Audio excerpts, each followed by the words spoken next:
오늘은 로마서 강의 46번째 시간으로 로마서 8장 1절부터 4절의 말씀을 생명의 성령의 법이라는 제목으로 증거하도록 하겠습니다.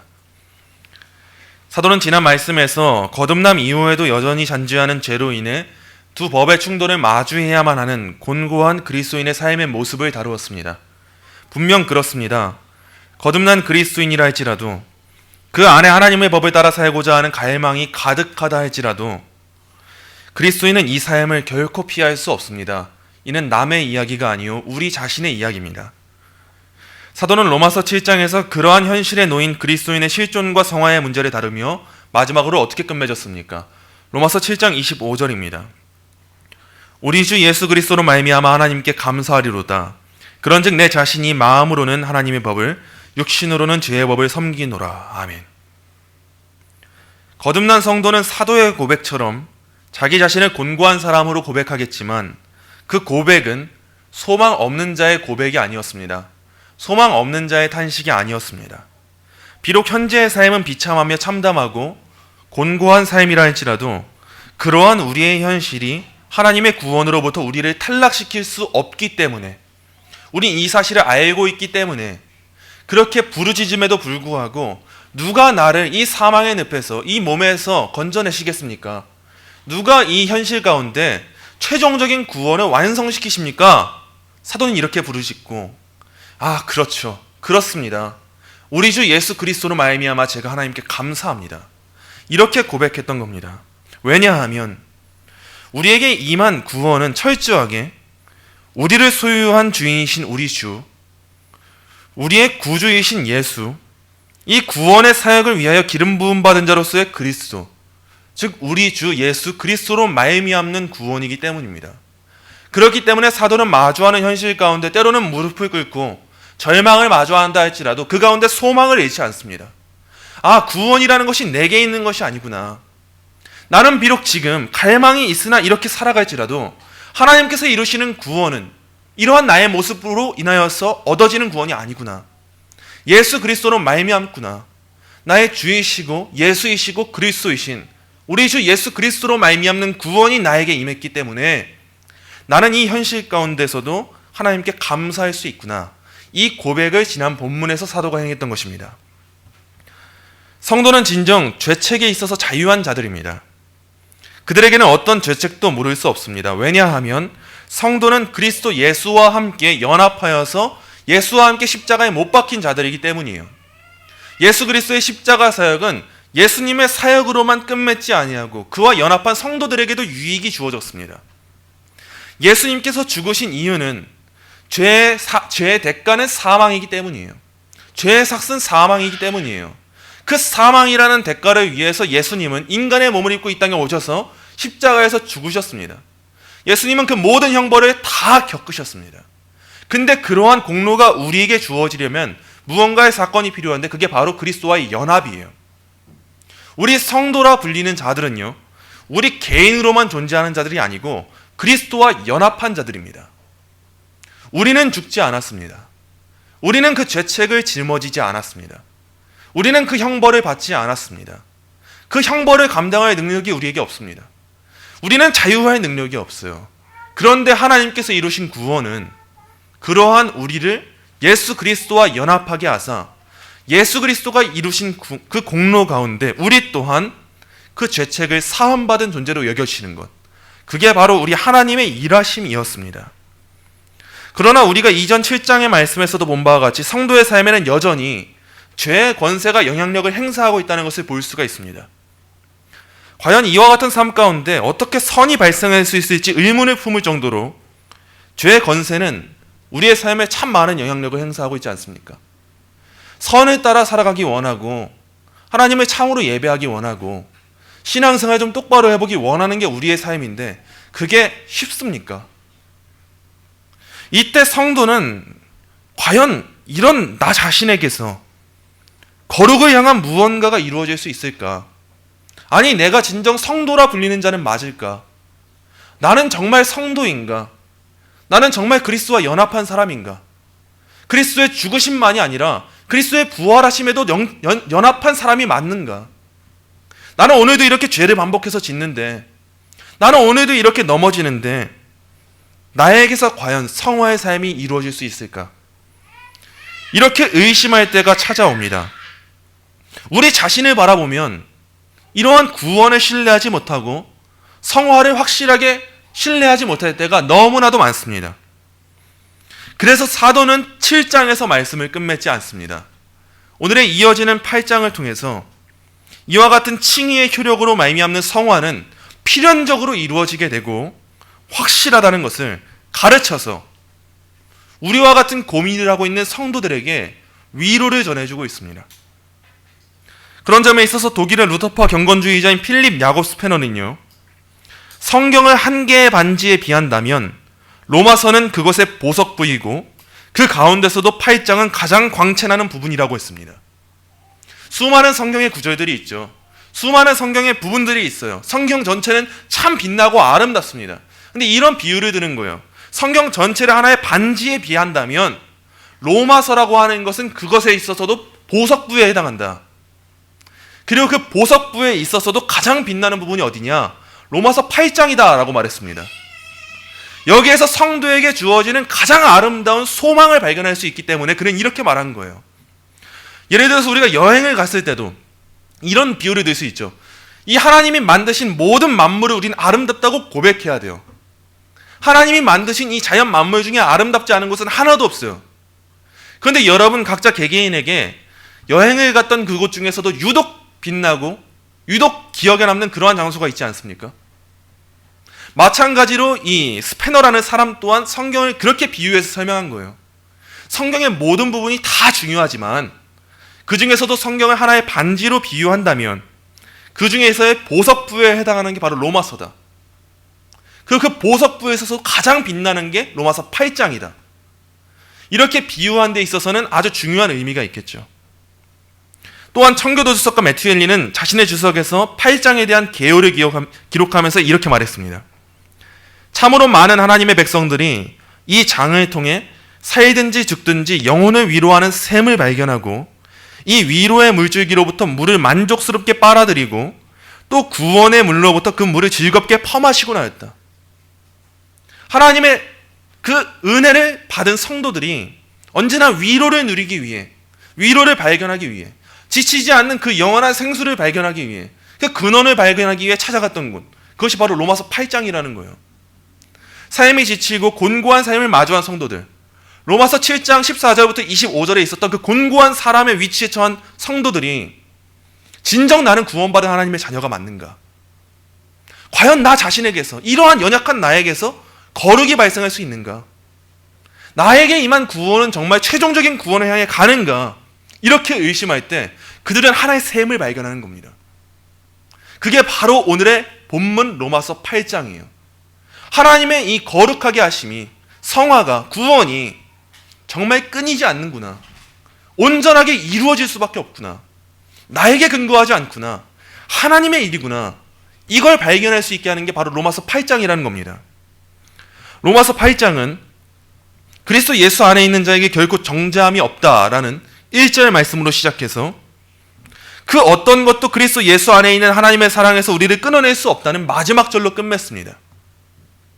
바로 이곳에 곤고한 삶을 살아가면서 죄의 권세를 마주해야만 하는 성도들의 삶의 위로가 담겨져 있는 겁니다. 우리가 즐겁게 펌하실 수 있는 구원의 우물이 풍성하게 존재하는 거예요. 그래서 여러분들이 로마서 8장을 대하실 때 가볍게 안 대하셨으면 좋겠습니다. 그저 지나간 하나의 말씀처럼 여기는 것이 아니라 이것이 진정 나의 삶에 영향을 끼치는 말씀이구나. 참 하나님의 말씀이구나. 내가 이 은혜를 풍성하게 누리기 위해서 놓치면 안 될 말씀이구나. 이러한 자세로 여러분이 이 말씀을 임할 때 더 큰 위로가 있고 풍성한 은혜가 있는 겁니다. 로마서 8장 28절 함께 보겠습니다. 28절 함께 읽겠습니다. 우리가 알거니와 하나님을 사랑하는 자 곧 그의 뜻대로 부르심을 입은 자들에게는 모든 것이 합력하여 선을 이루느니라. 아멘. 성도의 구원과 성화는 성도 개개인에게 근거를 두지 않기 때문에 확실하고 안전합니다. 비록 오늘이라는 시간 속에 우리가 마치 죄의 권세 아래에서 무능한 것과 같은 시간을 보내게 된다 할지라도 우리는 그 모든 영향력 아래에서 최종적인 승리를 향해 나아가는 자들이에요. 왜냐하면 구원은 하나님의 예정에 근거하기 때문입니다. 왜냐하면 성화는 하나님의 칭의의 효력에 근거하기 때문입니다. 이와 같은 하나님의 구원은 죄의 권세에 있어서도 자유하게 하는 그 효력을 지니고 있기 때문입니다. 즉 그의 뜻대로 부르심을 입은 자들에게는 하나님의 일하심 가운데 모든 것이 합력하여 선을 이루기 때문입니다. 우리는 이와 같은 말씀들을 이제 시작되는 로마서 8장을 통해서 발견하게 될 겁니다. 먼저 오늘의 본문 1절을 보겠습니다. 본문 1절 말씀 우리 함께 읽겠습니다. 그러므로 이제 그리스도 예수 안에 있는 아멘. 사도는 그러므로 이제 그리스도 예수 안에 있는 자에게는 결코 정죄함이 없나니 라고 서술합니다. 사도는 그리스도 예수 안에 있는 자에게 정죄함이 없다는 사실이 이 사실을 하나의 결론으로 제시하고 그 근거에 앞선 내용이 존재했음을 알 수 있는 그러므로 이제라는 말을 사용합니다. 이는 사도가 앞서 해오던 논증이 그리스도인의 정죄 없음에 대한 근거가 되었음을 뜻하는데 그 근거가 되는 앞선 내용은 무엇입니까? 이에 대해서는 주석가들이 서로 상이하게 해석이 갈리곤 합니다. 저는 웨스트민스터 신학교의 조직 신학 교수였던 존 머레이의 경우가 가장 충분한 해설과 해석을 했다고 생각합니다. 존 머레이는 로마서 주석에서 다음과 같이 서술했습니다. 좀 길지만 집중해서 한번 들어보세요. 그러므로라는 말은 이렇게 정죄가 전혀 없다는 것이 앞의 내용에서 나온 추론임을 뜻한다. 앞 문맥 중에 어느 부분이 이런 추론의 기초가 되는가? 이는 주석가들 사이에 의견이 분분한 문제다. 해답을 찾기 위해서는 사도가 이 문단에서 고려하는 정죄의 범위를 더 면밀히 조사해야 한다. 사도가 죄책과 그에 수반되는 정죄에서의 자유만을 칭의로 생각한다면 우리는 특별히 그 주제를 다루는 부분 3장 21절부터 5장 21절에서 그런 추론의 기초를 발견해야 한다. 그러나 정죄에서의 자유가 죄책에서의 구출뿐만 아니라 죄의 권세에서의 구출까지 포함한다고 본다면 그러므로라는 말은 저 멀리 떨어진 문맥은 물론 바로 그 앞의 문맥 6장 1절부터 7장 25절과도 아주 적절히 연결될 수 있다. 두 견해 중에 후자가 더 많은 증거를 갖고 있는 것 같다.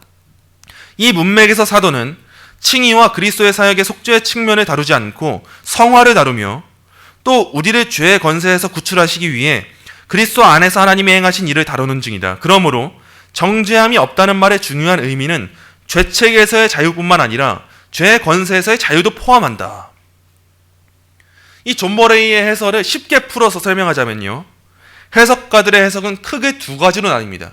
이 그러므로라는 말이 연결되고 있는 그 앞선 내용이 무엇이었냐에 대해서 크게 두 가지로 나뉘는데 하나는 본문 1절의 그러므로가 앞선 3장 21절부터 5장 21절에서 사도가 다루었던 이신칭의의 교리를 기반으로 그 문맥들과 연결돼서 죄책에 있어서의 정죄를 자유하게 하는 그 칭의의 문제를 다루고 있다라고 하는 해석이에요. 지금 여기 본문 1절에서 말하는 정죄함이 없다는 것, 이것이 3장부터 5장에 나오는 칭의의 문제와 연결돼서 그래, 성도는 죄책의 문제에 있어서 정죄함이 없구나, 죄책에 있어서 자유하게 되었구나, 이렇게 해석하는 경우가 먼저 첫 번째 해석입니다. 대표적으로는 로이드 존스와 찰스 사치의 경우가 이 견해를 취하고 있는데 이들은 대개 로마서 8장을 3장부터 5장과 연결지어서 해석하고 그 뒤에 8장이 이어진다라고 보아서 6, 7장은 삽입구로 보는 견해를 취하고 있어요. 이제 둘째 견해입니다. 또 다른 해석은요. 본문 1절의 그러므로가 3장, 4장, 5장뿐만이 아니라 이 앞에 나왔던 6장, 7장과도 연결되어서 죄책에 있어서만이 아니라 현실적인 죄의 권세의 문제에 있어서도 자유하게 하는 그 칭의를 의미한다는 해석입니다. 3, 4장, 5장에까지 나왔던 그 칭의의 문제와 연결되었고 거기에서 더 나아가서 6, 7장에 나오는 성도의 현실적인 문제, 죄의 권세 아래에서 힘겨워하는 성도의 문제, 이것까지도 연결해서 오늘의 8장은 죄책에서의 자유하게 하는 그 칭의, 그리고 죄의 권세에 있어서도 자유하게 하는 칭의, 이 두 가지를 말하고 있다는 견해가 있습니다. 이와 같은 견해는 대표적으로 칼빈을 비롯해서 존 머레이, 매튜 헨리, 매튜 풀, 핸드릭슨, 박윤선 등등의 대부분의 개혁주의자들의 견해에 지지를 받고 있어요. 저 또한 이 해석이 더 문맥적으로 타당하다고 봅니다. 왜냐하면 존 머레이의 입장과 같이 사도는 이어지는 문맥상 칭의를 다루고 성화 또한 다루고 8장으로 전개하고 있기 때문이에요. 이처럼 그러므로 이제 그리스도 예수 안에 있는 자에게는 결코 정죄함이 없나니라는 이 말씀을 문맥적으로 보게 될 때 칭의의 효력이라는 것은 단순하게 성도가 죄책에서 자유하게 되는 것, 이것만을 의미하는 게 아니라 우리는 죄의 권세로부터도 자유하게 되는 것을 의미하고 있다는 것을 발견할 수 있어야 됩니다. 칭의라는 것을 떠올릴 때 이제 우리는 두 가지를 떠올려야 합니다. 첫째는 하나님께서 우리를 죄책으로부터 자유하게 하시는 것. 그 둘째는 하나님께서 우리를 죄의 권세로부터도 자유하게 하시는 것. 이 두 가지를 이제 떠올릴 수 있어야 됩니다. 하나님의 효력 있는 부르심 가운데 거듭나 죄책의 정죄로부터 자유해졌음에도 불구하고 여전히 죄의 권세의 영향력 가운데 비참한 현실에 놓여져서 투쟁하고 있는 성도의 삶을 살아가고 있는 그 자들에게 사도는 이제 오늘의 8장의 말씀을 전하면서 위로를 전하는 거예요. 사도는 앞선 3장부터 5장에 나오는 죄책에 있어서만 여러분이 자유하게 되었습니다, 이것을 말하기보다 앞선 6장, 7장에서도 나오는 그 어려운 삶을 살고 있는 성도들의 삶 가운데에도 위로하고 있다고 보는 겁니다. 그 대상은 분명합니다. 그리스도 예수 안에 있는 자, 즉 그리스도를 믿어 그리스도와 연합한 자들에게는 결코 정죄함이 없다라고 사도는 서술하고 있습니다.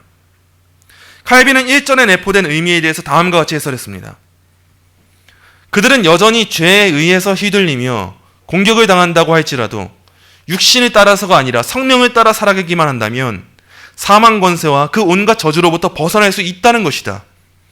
바울이 말하는 성령을 따라 행하는 자들은 육신의 모든 정과 욕심들을 완전히 벗어버리고서 오직 하늘의 온전함만을 드러내는 삶을 살아가는 자들이 아니라 육신을 복종시키고 죽이려고 무진 애를 씀으로써 참된 경건에 대한 열심이 그들을 지배하고 있음을 보여주는 자들이다. 칼빈의 말과 같이 그리스도인은 이 땅에서 완전한 삶을 살아가는 자들이 아닙니다. 그들은 완전할 수가 없습니다. 그러나 그리스도인은 육신을 복종시키려고 죽이려고 무진 애를 쓰는 자들이에요. 우린 이걸 주목해서 볼 필요가 있습니다. 그리스도인은 은혜 받았다는 사실에만 감동하고 감사해서 그 안에서 머무는 자들이 아닙니다. 아, 나 은혜 받았지, 그럼 됐지, 이런 자들이 아니에요. 그리스도인은 그 은혜를 받았음으로 말미암아 육신을 복종시키고 죽이려고 무진 애를 쓰는 자들입니다. 그들은 분명 무진 애를 써야만 하는 형국에 놓여져 있지만 칼빈은 그들을 성도라고 칭하고 있어요. 사도는 그들을 향해서 이렇게 말하는 거예요. 그리스도 예수 안에 있는 자에게는 결코 정죄함이 없느니라. 그리스도인이 죄책에 있어서만 자유한 사람이 아니라 죄의 권세에 있어서도 자유한 사람이다라는 걸 오늘의 말씀에서 말해주고 있는 겁니다. 우리에게 이 말씀은 혼란스럽지 않을 수가 없습니다. 분명 우리가 살아가는 오늘의 현실은 죄의 권세를 마주하고 또 죄를 반복하는 그 곤고한 삶을 살아가는 현실인데 사도는 본문 8장 1절에서 말해주고 있는 거예요. 그리스도 예수 안에서 있는 성도로 불리고 있는 여러분은 죄책에 있어서만 자유한 게 아니라 죄의 권세에 있어서도 자유하게 되었습니다. 그 정죄함이 없는 자들입니다. 이렇게 말해주고 있어요. 그렇다면 우린 어떻게 이 죄의 권세에 있어서 자유하게 되었습니까? 이어지는 2절입니다. 2절 말씀 함께 읽겠습니다. 이는 그리스도 예수 안에 있는 생명의 성령의 법이 죄와 사망의 법에서 너를 해방하였음이라. 아멘. 우리에게 결코 정죄함이 없는 이유는 그리스도 예수 안에 있는 생명의 성령의 법이 죄와 사망의 법에서 우리를 해방하였기 때문입니다. 여기서 생명의 성령이라 하는 것은 성령의 용법을 따라 볼 때 성령 하나님을 뜻하면 알 수 있는데, 생명의 성령의 법은요, 성령 하나님의 내주하심 가운데 우리의 죄를 사하시고 우리를 깨끗게 하시는 새로운 생명 가운데 새로운 의지로 살아가게 하시는 효력 있는 권세, 그것을 이 법으로 사도는 지금 칭하고 있습니다. 즉 성자 하나님의 순종과 만족의 공로를 우리에게 돌리셔서 생명을 주시는 성령 하나님의 사역, 그 안에서 내주하시는 성령 하나님의 일하심, 이것을 생명의 성령의 법, 이렇게 지금 사도가 말하고 있어요. 이와 같은 생명의 성령의 법은 죄와 사망의 법과 대조됩니다.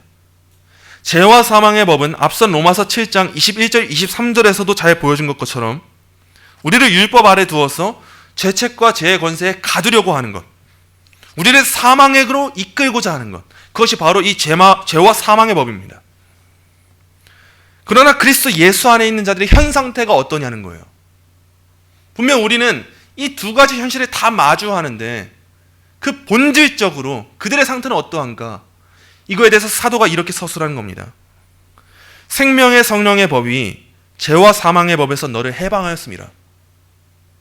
여기서 해방하였음이라에 해당하는 헬라어 엘류세로세는요, 자유롭게 하다, 풀어주다를 뜻하는 헬라어 엘류세로의 부정 과거형으로 그리스도 예수 안에 있는 자들은 그들의 상태는 이미 과거에 죄와 사망의 법에서 해방된 자들임을 말해주고 있습니다.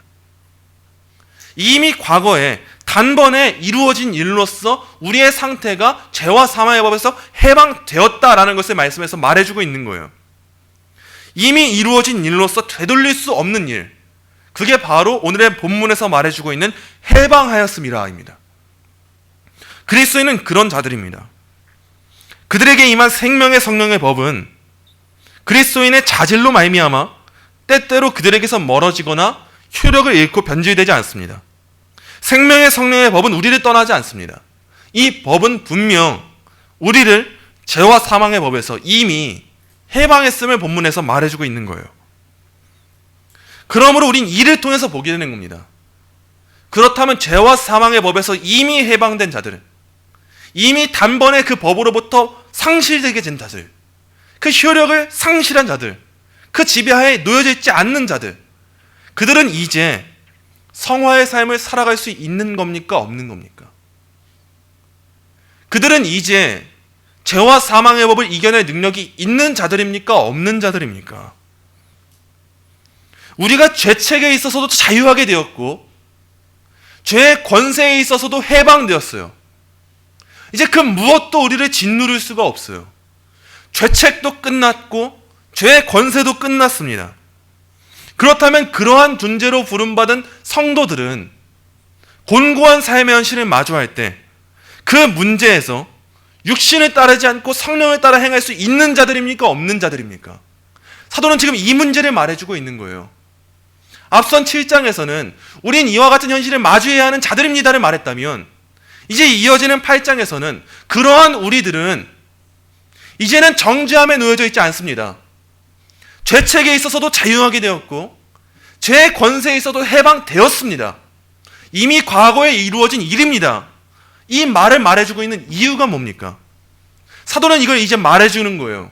그 곤고한 삶의 현실을 우리가 마주한다 할지라도 이미 우리의 존재됨은 죄책에 있어서도 죄의 권세에 있어서도 이미 단번에 이루어진 일로서 해방되었기 때문에 성령을 따라 살아갈 수 있는 자들이 되었다는 것을 오늘의 본문에서 말해주는 겁니다. 이어지는 3절 보겠습니다. 3절 우리 함께 한 목소리로 읽겠습니다. 율법이 육신으로 말미암아 연약하여 할 수 없는 그것을 하나님은 하시나니 곧 죄로 말미암아 자기 아들을 죄 있는 육신의 모양으로 보내어 육신의 죄를 정하사. 아멘. 사도는 율법이 육신으로 말미암아 연약하여 할 수 없는 그것을 하나님은 하시나니라고 서술합니다. 율법은 결코 우리를 의롭게 할 수도 없고 성화시킬 수도 없습니다. 율법은 그 자체로 우리를 죄와 사망의 법에서 해방시킬 수가 없습니다.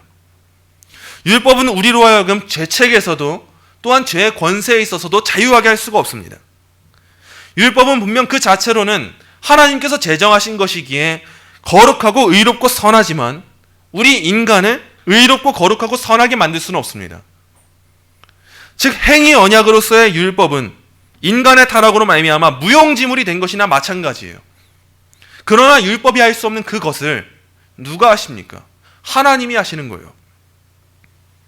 율법이라는 것은 우리가 지켜 행할 수 있는 것보다 더 높은 수준의 의의를 우리에게 요구합니다. 그러나 우리는 그것을 할 수 없을 때 하나님은 그 일을 우리에게 하셨습니다. 하나님께서는 율법이 실패하자 다른 방법으로 우리를 구원하셨습니다. 그 방법이 무엇이냐? 그리스도의 성육신입니다. 하나님께서는 자기 아들을 죄 있는 육신의 모양으로 보내어 육신의 죄를 정하셨어요. 우리 예수님께서는 삼위일체 하나님의 제2위격으로 두 본성을 취하십니다. 하나님의 하나의 위격이신데 인성과 신성 둘 다 취하셔서 두 본성을 취하세요. 우린 이걸 신학적으로 어렵게 말하면 일위이성이라고 칭합니다. 그런 예수님은요, 흠이 없으시고 거룩하시고 오염도 없으시지만 죄 있는 육신의 모양으로 그 육신을 입고 이 땅에 오셨습니다. 분명 그분은 죄가 없으십니다. 우리 예수님께서는 동정녀 마리아로부터 태어나셨기 때문에 아담의 후손이 아니세요. 성령으로부터 나셨습니다. 그 이유가 무엇이냐? 우리의 죄를 감당하시기 위함이에요. 인간이 지은 죄를 담당하시기 위해 인간의 몸을 입고 이 땅에 오셨습니다. 죄 없는 몸으로 오셨습니다. 하나님이신 예수님께서 죄인된 인간의 몸을 입고 이 땅에 오신 것보다 더 큰 겸손이 어디 있습니까? 더 큰 낮아짐이 어디 있습니까? 그런데 하나님께서는 자기 아들을 죄 있는 육신의 모양으로 보내어 육신의 죄를 정하셨습니다. 인간의 몸을 입고 이 땅에 오신 그리스도께서 인간의 죄를 전가하셨어요. 우리의 죄를 예수 그리스도께 옮기셨어요. 예수 그리스도의 것으로 여기셨어요. 그래서 십자가 사역으로 말미암아 우리의 죄가 사해지게 하셨어요. 형벌을 받게 하셨습니다. 진정 죄를 알지 못하는 분이신데 하나님께서는 예수님을 형벌을 받게 하셨습니다. 우리 고린도후서 한번 찾아보겠습니다. 고린도후서 5장 21절입니다.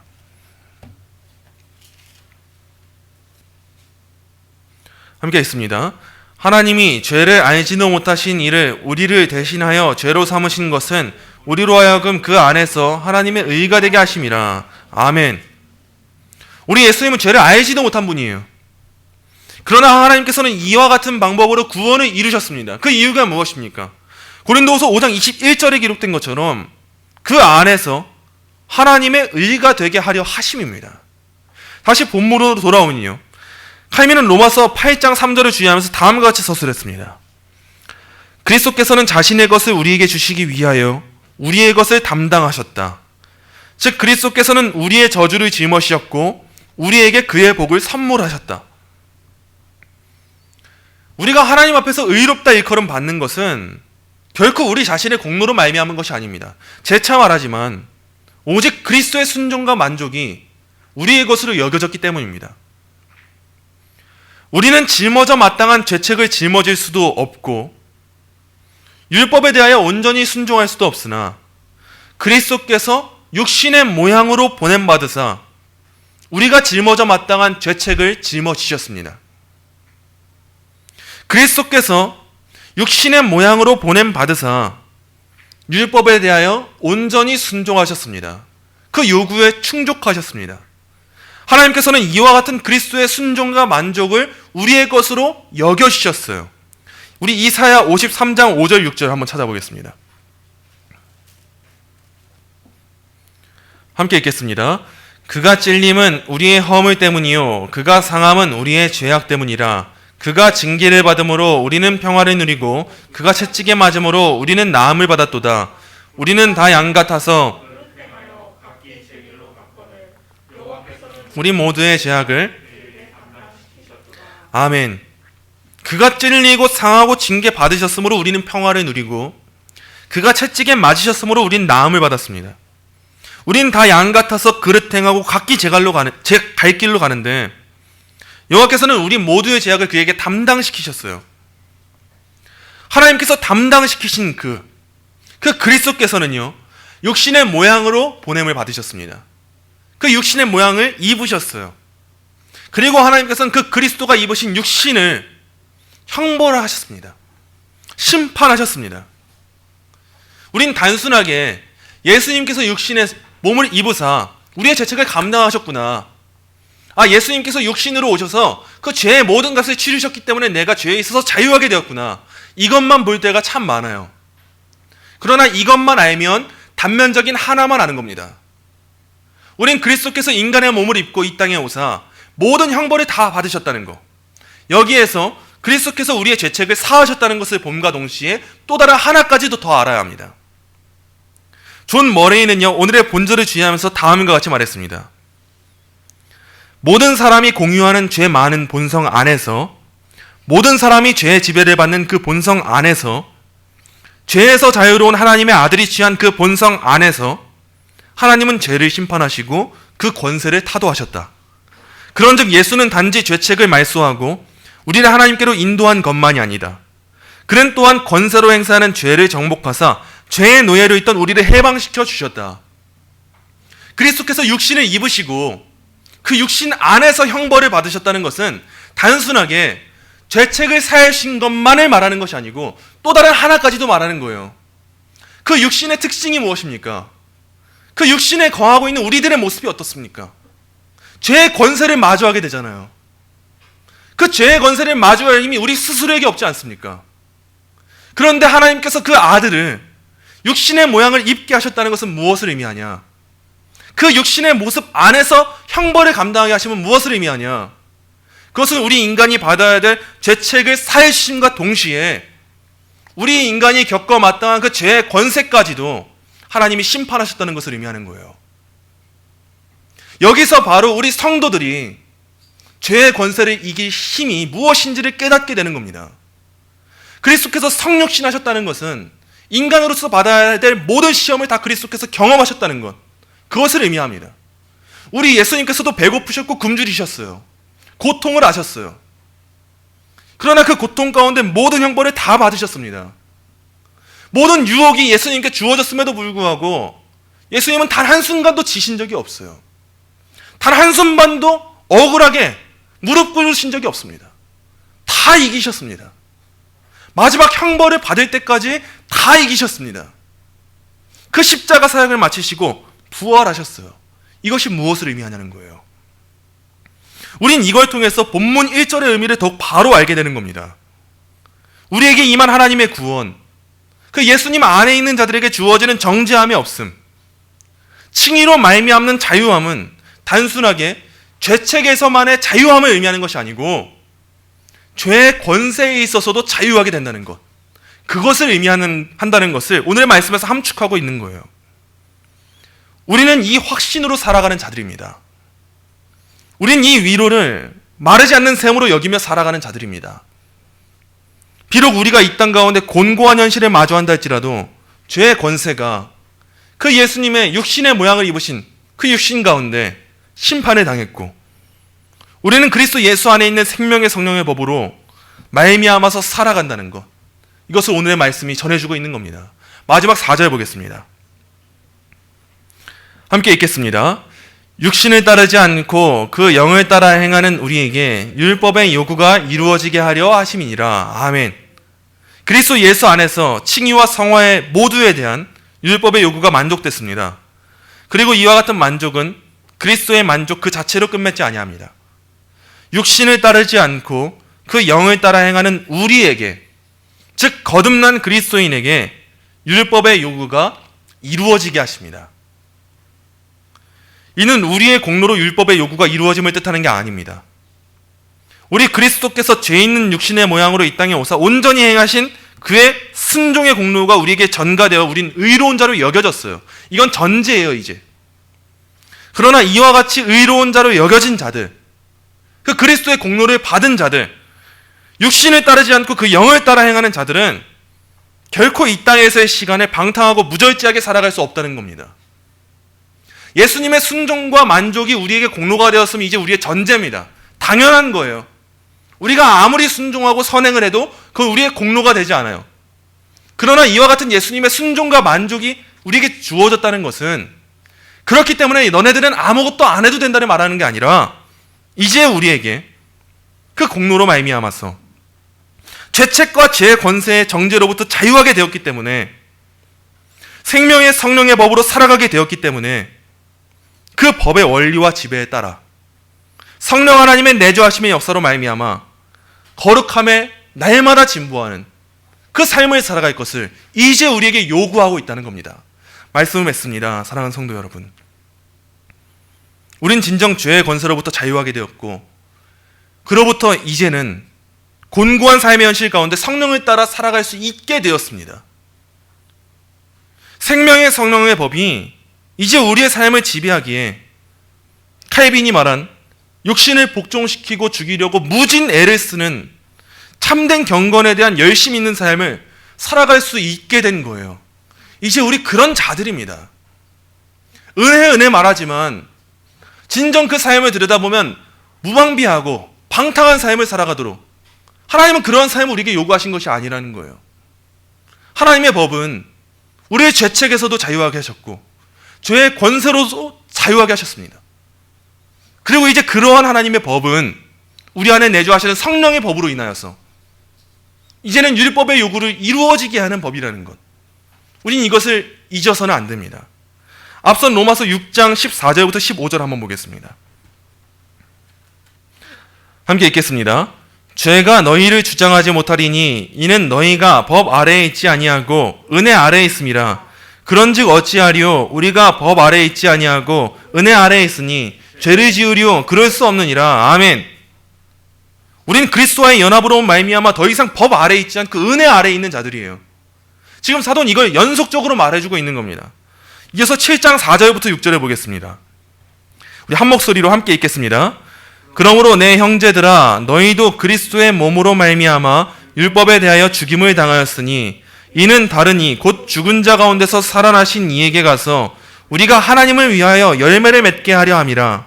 우리가 육신에 있을 때에는 율법으로 말미암는 죄의 정욕이 우리 지체 중에 역사하여 우리로 사망을 위하여 열매를 맺게 하였더니 이제는 우리가 얽매였던 것에 대하여 죽었으므로 율법에서 벗어났으니 이러므로 우리가 영의 새로운 것으로 섬길 것이요 율법 조문에 묵은 것으로 아니할지니라. 아멘. 또한 우리는 그리스도의 몸으로 말미암아 율법에 대하여 죽임을 당했고 율법에서 벗어났습니다. 그 죄책과 죄의 권세로부터 진정 정죄함이 없는 자들이 되었어요. 그 목적이 무엇입니까? 그 목적은 율법 조문에 묵은 것으로 섬기는 게 아니고 영의 새로운 것으로 섬기는 것입니다. 은혜 아래에서 영의 새로운 것으로 섬기는 삶입니다. 이제 우린 이걸 주목해야 되는 거예요. 이제 우리는 그리스도 예수 안에 있는 자가 되었어요. 그와 연합한 자가 되었어요. 그분의 공로로 말미암아 정죄함이 없는 자가 되었어요. 그분의 공로로 말미암아 더 이상 죄의 법이 우리를 지배할 수 없는, 이제는 생명의 성령의 법이 우리를 지배해서 육신에 따르지 않고 그 영을 따라 행하는 삶을 살아갈 수 있는 자들이 되었습니다. 비록 곤고한 삶의 현실이 우리 눈앞에 펼쳐지지만 이 법을 따라 살아가는 자들은 결코 방탕하게 살아가지 않는다는 거예요. 그 삶에서 지고 있지 않는다는 거예요. 하나의 예를 들어 설명해 보자면 오르막길이 있습니다. 그 오르막길에 수레가 놓여져 있어요. 일반적으로는 중력의 법칙이 그 수레를 끌어당기기 때문에 수레는 밑으로 굴러갈 수밖에 없는 게 현실이에요. 그러나 그 수레가 그 밑으로 굴러가지 않기 위해서 무엇이 필요합니까? 그 중력에 일치하는 그 정도의 힘이 필요하겠죠. 그 정도의 힘이라면 수레는 그 자리에 멈춰 있겠죠. 그러나 중력 이상의 힘이 가해질 때 수레는 어떻게 됩니까? 밑으로 굴러가지 않고 앞으로 나아가게 돼 있는 거예요. 이제 우리 그리스도인의 삶을 돌아봅시다. 우리 그리스도인은 죄책에 있어서도 자유하게 되었어요. 또한 그것만이 아니라 죄의 권세에 있어서도 자유하게 되었습니다. 더 이상의 정죄함이 없습니다. 생명의 성령의 법이 우리 안에 거주하고 있어요.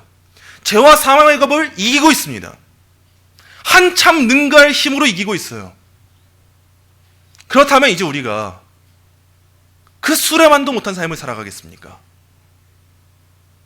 중력보다 조금 더 힘이 가해졌을 때 수레는 밑으로 굴러가지 않고 앞으로 나아가지 않습니까? 그 중력을 죄와 사망의 법으로 보고 그 이상의 힘을 성령의 법으로 보십시오. 이거는 비교도 할 수 없을 만큼 우리에게는 크신 은혜가 주어졌어요. 크신 권세가 주어졌어요. 말로 다 할 수 없을 정도로 죄와 사망의 법은 비교도 안 될 정도로 가장 큰 힘을 가지고 있는, 그 효력을 가지고 있는 법이 우리에게 주어졌습니다. 그렇다면 이제 우리는 어떻게 살아가겠습니까?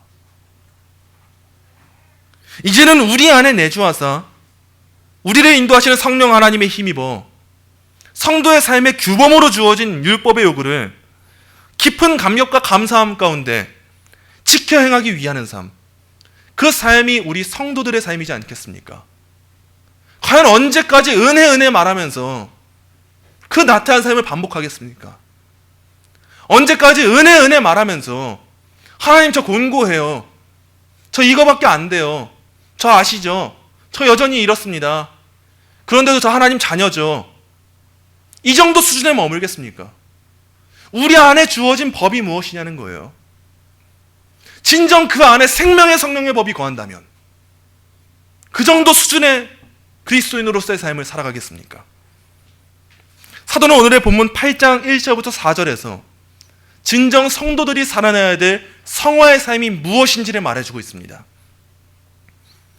성령을 따라 순종하는 삶이 성도에게 공로로 여겨질 수 없음은 분명하지만 전적인 그리스도의 공로로 말미암은 칭의에 근거한 성도들의 삶은요, 성령 하나님의 내주하심 가운데 마땅히 책임 있게 살아가게 되는 성화의 삶을 살아가게 됩니다. 은혜 아는 자들은 이 삶을 막연한 의미로 여기기보다 최고의 권리로 여기며 살아가게 됩니다. 저와 여러분이 오늘의 말씀을 꼭 기억하셔서 이 8장을 통해서 마르지 않는 샘을 발견해서 그래, 내 안에서 일하시는 성령 하나님의 법이 있구나. 이와 같은 성화는 결코 나 자신의 연약함으로 끊이지 않는구나. 하나님께서 온전히 이루어 가시는구나. 이 은혜가 내게 임했구나. 이 사실을 바르게 깨달아서 이와 같은 칭의에 근거한 하나님의 구원과 그 은혜에 근거한 성화의 삶을 최고의 권리로 여기며 살아가는 성도다운 그 성도다운 삶을 살아가는 저와 여러분이 되시기를 간절히 소망합니다.